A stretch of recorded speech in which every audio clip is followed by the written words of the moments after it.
बड़ी खबर, भारत के टैंकर पर गोलीबारी की खबर मिल रही। बड़ी खबर आपको देते हैं। उस टैंकर को बताया जा रहा वापस लौटना पड़ा है। भारत का एक टैंकर है, उस पर गोलीबारी हुई। पहले परमिशन इजाजत थी और उसके बाद उसे वापस लौटने के लिए कहा गया। ये बड़ी खबर है। इस खबर के बाद से भारत ने दिल्ली में ईरान के राजदूत फतेह अली को समन जारी किया है। ये भी इस पर बड़ा अपडेट आपको देते हैं। भारत के टैंकर पर यह हमला तब हुआ है जब ईरान के विदेश मंत्री अरागची यह ऐलान करते हैं कि होर्मुज खुला है। फिर परमिशन की बात भी आई है।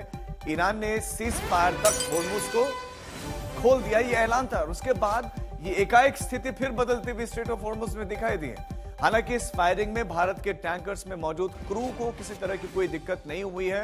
वो पूरी तरह से सुरक्षित हैं। दूसरे क्रू मेंबर्स भी पूरी तरह से सही सलामत हैं। लेकिन इस घटना ने एक बार फिर से चिंता बढ़ा दी है।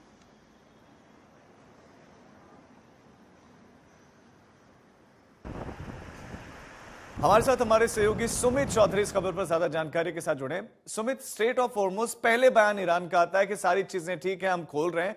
एकाएक भारतीय शिप पर फायरिंग।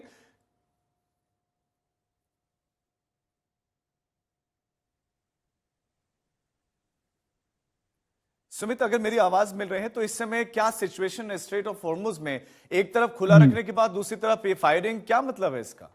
देखिए, बिल्कुल राजीव, देखिए सबसे इंपॉर्टेंट बात यह है कि स्टेट ऑफ हॉर्मुज को लेकर जब राष्ट्रपति डोनाल्ड ट्रंप ने ये कहा कि अब स्टेट ऑफ हॉर्मुज पूरी तरीके से खुल जाएगा, किसी तरीके की वहां पे आवाजाही बाधित नहीं होगी, और ईरान से हमने बातचीत मनवा लिया। मुझे लगता है कि शायद यही परिस्थितियां थी जिसने ईरान को और ज्यादा भड़का दिया, क्योंकि ईरान शुरू से कहता है कि वो सीज फायर को अपनी शर्तों पर करेगा। वो लगातार अपनी शर्तों पर करना चाहता है और लगातार अपने लोगों को ये कह रहा है कि इस जंग में हमारी हमारी जीत हुई है। उसके बाद डोनाल्ड ट्रंप की तरफ से ये कहना कि देखिए, अगर आपने स्थायी रूप से सारी चीजों को नहीं माना तो फिर सीज फायर आगे एक्सटेंड नहीं करेगा। मुझे लगता है कि हमारे ईरान को इस बात को लेकर बहुत ज्यादा वो था कि देखिए, डोनाल्ड ट्रंप इस बातों को ऐसे क्यों कह सकते हैं। और शायद उसी वक्त जब ये सारे के सारे चिप, क्योंकि उसमें सिर्फ भारतीय टैंकर्स नहीं थे, उसमें कई और भी मुल्कों के टैंकर्स थे जो लगातार उस इलाके से गुजरने की या फिर उस इलाके को पास करने की कोशिश कर रहे थे। उसी समय स्टेट ऑफ हॉर्मुज को एक बार फिर से ब्लॉक करने के लिए या फिर उसको बंद करने के लिए ईरान की तरफ से कहा गया। आईआरजीसी की नेवल कमांड की तरफ से कहा गया कि देखिए, हमने एक बार फिर से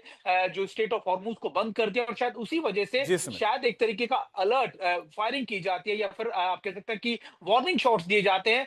उसी समय ये वार्निंग शॉट्स का फायर किया गया। हालांकि देखिए, अभी और भी चीजें हैं आधिकारिक रूप जी, से जो ईरान को बताना है कि आखिरकार उसने भारतीय जहाजों पर, जिन पे दो झंडे जो भारतीय तिरंगे लगे हुए थे, उसके बावजूद फायरिंग क्यों की गई, आखिरकार वो वार्निंग शॉट्स थे या जानबूझकर बड़े ठीक है। अटैक रोकने के लिए किया गया, ये अभी कई चीजें हैं जो आनी बाकी है। राजीव, ठीक है सुमित, बहुत शुक्रिया आपका। हमारे साथ गीता मोहन भी हमारी सहयोगी जुड़ गई हैं। गीता, ईरान के राजदूत को तलब किया गया है, भारत ने उनके सामने क्या क्या आपत्तियां रखी हैं? जी, जो वार्निंग शॉट्स थे वही बहुत ही ज्यादा शॉकिंग था भारतीय सरकार के लिए। क्योंकि स्ट्रेट ऑफ हॉर्मुज को का जो अनाउंसमेंट था कि वो खुल गया है, उसके बावजूद ये वार्निंग शॉट्स फायर किए गए। इसीलिए ईरानियन राजदूत को बुलाया गया और निंदा जताते हुए कहा कि भारतीय जहाजों की सेफ्टी अब ईरानियन सरकार की भी है।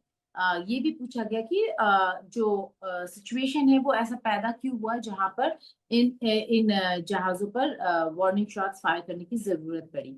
अभी ईरानियन साइड से हमारे पास कोई पुख्ता खबर नहीं है कि ये जो शॉट्स है ये क्यों फायर किए गए। लेकिन अगर आप जी देखें गीता। जिस तरीके से ईरान और अमेरिका के बीच जो डिफरेंसेस है वो फिर से बढ़ते नजर आ रहे हैं, उसको देख के लगता है कि और एक शायद ग्लोबली, ये कहीं तो ना पूरे कहीं विश्व भर के लिए चिंता का विषय। गीता, बहुत शुक्रिया आपका इस तमाम जानकारी के लिए।